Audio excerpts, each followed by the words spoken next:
kanalımdan herkese merhaba. Bugünkü konumuz rodaj nedir? Rodaj, Fransız dostlarımızdan bize gelen bir kelime arkadaşlar. Motor ve aktarma organlarındaki parçaların birbirlerine alışma süresine rodaj deniyor. Rodajın şöyle bir önemli durumu var. Bu parçaların birbirine alışması arasında ortaya çıkan bir takım çapaklar, tozlar, üretimden kalan bir takım yabancı maddeler olabiliyor.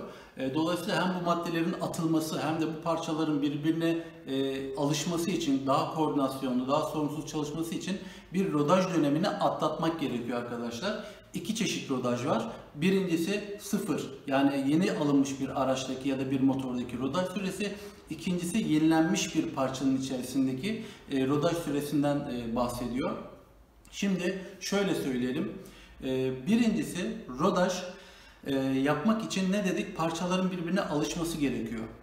Parçaların birbirine alışmasına yardım etmek için de arkadaşlar yarı sentetik veya tam sentetik yağ kullanmıyoruz. Mineral yağ kullanıyoruz. Mineral yağın aşındırıcı etkisinden dolayı parçalar daha çok birbirine alışıyor. Sıfır motosiklet veya araba alan kişiler eğer rodaj bakımlarını yaptırırken fark ederlerse şayet motordan çıkan kirli yağ, yani rodaj yağı bilindik yağlardan farklıdır arkadaşlar. Biraz daha böyle gresli, biraz daha böyle bal gibi yapışkanımsı bir yağdır.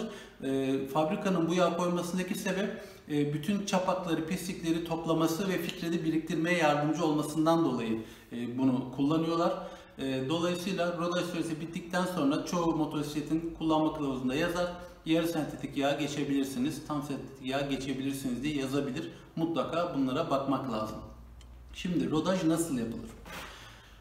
Rodajı yapmak için birincisi silindirimize bir piston set taktık ve silindir set taktık. Ne oldu? Silindir ve piston yeni, krank ve diğer kısımlar eski.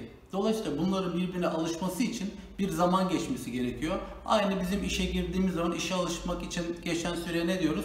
Oryantasyon diyoruz. Aynen motorun oryantasyonu da aslında rodaj süresi. Rodaj süresine girdiğinizde yapmanız gereken çok basit şeyler var. Hiç kafaya karıştırmaya gerek yok.